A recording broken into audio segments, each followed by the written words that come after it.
much. Thank you very much. I am so grateful to be standing here with such amazing Americans, such amazing American women who understand what we have before us right now. This is not a partisan moment or a political moment. For the United States of America, this is a moral moment. We have been a nation that for decades has seen, for over 50 years now, we have seen a slow march towards greater individual liberty, whether it's voting rights or civil rights or the rights of LGBTQ Americans, marriage rights, whether it's the rights of individuals to choose their own destiny, to control their own body. We have seen the court for 50 years, for more than my lifetime, help us to become a more fair nation, a more equal nation. But in recent years, we've seen that balance start to tip and sway. We've seen consequences that have happened by having a 5-4 court that often leans towards conservatism, a radical brand of conservatism. And what has that wrought already? The rise of corporations and corporate rights over individual rights.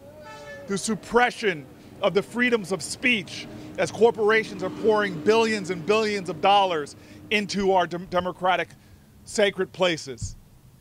And now we've gotten to a point where President Donald Trump, who himself is the subject of a federal criminal investigation, is now chosen a justice who's already said in his writings that he believes the president should not be subject to a criminal investigation, who's already said in his writings that he believes that a president should be able to protect himself in these manners. This is the person that Donald Trump has chosen. Well, Kavanaugh isn't just somebody that gives the president potential immunity against his potential wrongdoings.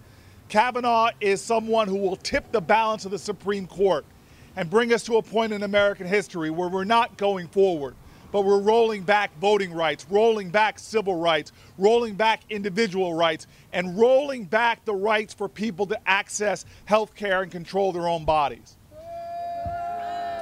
We've already seen now cases in the federal judiciary bubbling up towards the Supreme Court that undermine the Affordable Care Act.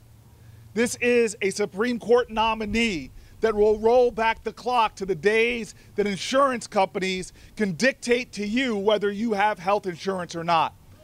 This is a justice that, if put on the Supreme Court, could roll back the days that individuals are protected when they have a pre-existing condition.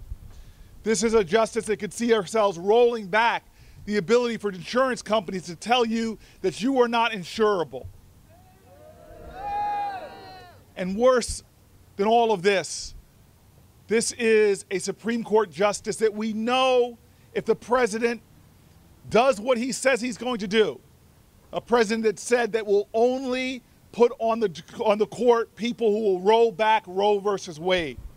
This is a president that in fact has said he believes women should be punished if they have an abortion. And now this is the crisis we are in. This is the crossroads we are in.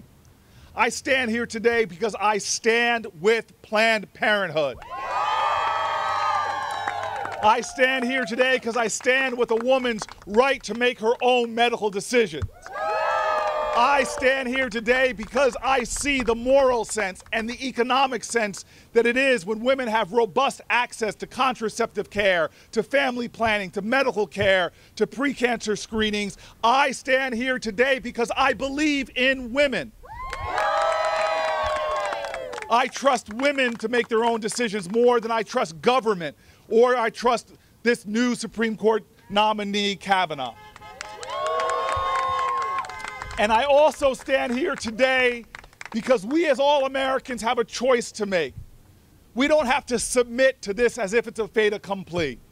We don't have to just sit back and get upset about what's happening, but get stuck in what I call a state of sedentary agitation. It's time that we realize at this moral moment in American history that we have voice, that we have power, that we can influence the outcome of this moment in our history. And so I call upon all Americans, do not sit silently on the sidelines. Democracy is not a spectator sport. This is not a fait accompli. This is not a time to curl up, to shut up, or to give up. This is the time to stand up, to rise up, to speak up, and say no to Kavanaugh on the Supreme Court. I believe if we stand together and work together over these next 2 months, if not just hundreds, but thousands of Americans demand that we do not put Supreme Court justices up who are going to take away our health insurance, who are going to take away our access to health care, who are going to take away our access to control our own bodies, who are going to roll back civil rights, who are going to roll back voting rights, who are going to put corporations in control of our country. If we stand up and fight right now, I believe we can win. We are here today not because of Washington, D.C. We're here because of communities like New Jersey, like communities from the Gulf states to from the Great Lakes to the Gulf states. We're here because of individuals who understood that change does not come from Washington. You have to bring the change. Remember, it wasn't a bunch of men sitting in Washington who thought to themselves, yeah, it's about time women have the right to vote. No. It was people in the grassroots who started fighting for it and working for it and struggling for it. We're not here today because Strom Thurmond sat in Washington and thought to himself, yeah, those Negro people should have some rights. No, we're here because civil rights activists all across our country in the grassroots, average American men and women who did extraordinary things for the cause of justice. And so if you believe in women's rights, if you believe in a woman's rights to contraception, if you believe in a woman's right to control her own body, if you believe in access to health care, if you believe that insurance companies shouldn't be able to deny people health insurance if you have a pre-existing condition, if you believe all of these things, let your voice be heard. Stand up with us, fight with us, work with us, struggle with us.